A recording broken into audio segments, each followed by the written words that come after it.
Welcome to my YouTube channel knowledge in. दोस्तों, आज के इस वीडियो में हम बात करने वाले हैं आरटीई यानी कि शिक्षा का अधिकार अधिनियम 2009 के तहत टीचर और स्टूडेंट के रेशियो के बारे में, यानी कि कितने बच्चों पर कितने शिक्षक अनिवार्य होते हैं, किस स्तर पर कितने विषयों के शिक्षक की ज़रूरत होती है। पूरा नियम आज हम जानेंगे बिल्कुल आसान भाषा में। सबसे पहले हम बात करते हैं प्राथमिक स्तर की, यानी कि कक्षा 1 से लेकर 5 तक की। यहाँ सरकार ने बहुत स्पष्ट नियम बनाए हैं कि 60 बच्चों तक कम से कम 2 शिक्षक अनिवार्य हैं। 61 से 90 बच्चे अगर हैं तो 3 शिक्षक, अगर 91 से 120 बच्चे हैं तो 4 शिक्षक, और अगर 121 से 200 बच्चे हैं तो 5 शिक्षक। अगर छात्रों की संख्या 150 से अधिक है तो 5 शिक्षक और एक जो हेड टीचर होते हैं यानी कि प्रधानाध्यापक अनिवार्य हैं। और अगर छात्रों की संख्या 200 से ज़्यादा हो जाए तो टीचर और स्टूडेंट का जो रेशियो है 1:40 लागू होता है। ध्यान रहे, अध्यापक को इस रेशियो में नहीं गिना जाता। ठीक है, तो ये चीज़ें आपको स्क्रीन पर दिखाई भी दे रही होंगी और आपको, मुझे उम्मीद है कि आपको ये जो प्राइमरी का जो रूल है, जो नियम है, ये आपको समझ में आया होगा। तो अगर इतना आपको समझ में आ चुका है तो आइए आगे हम देखते हैं कि अपर प्राइमरी यानी कि मिडिल लेवल में कक्षा 6 से लेकर के 8 तक के जो स्कूल हैं उसमें, यानी कि मध्य स्तर जो 6 से 8 तक के स्कूल है उसमें जो क्या होता है कि सब्जेक्ट वाइज जो शिक्षक होते हैं वो नियुक्त करने का नियम है। हर कक्षा के लिए कम से कम एक शिक्षक यानी कि मिनिमम 3 जो मेन टीचर होते हैं वो अनिवार्य होते हैं। एक इंग्लिश का, एक मैथ का और एक एसएसटी का यानी कि सोशल साइंस का, जो सोशल स्टडीज़ होती है उसके लिए।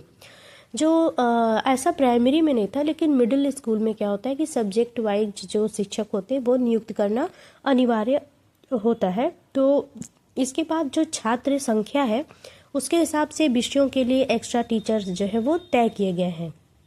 जैसे कि अगर 105 से 140 छात्र हैं तो एक संस्कृत का शिक्षक होना चाहिए, और अगर 140 से 75 यानी 175 छात्र हैं तो एक साइंस का शिक्षक होना चाहिए, और अगर 176 से यानी कि 176 से 210 छात्र हैं तो एक हिंदी का शिक्षक।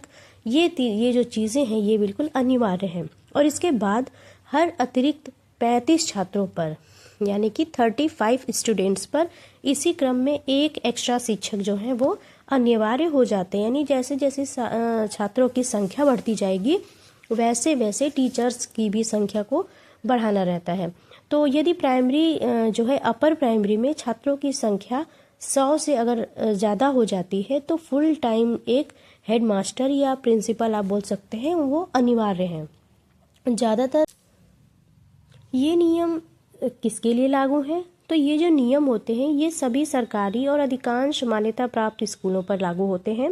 इनका उद्देश्य है कि हर बच्चे को पर्याप्त ध्यान, गुणवत्ता वाली शिक्षा और सुरक्षित लर्निंग एनवायरनमेंट मिल सके।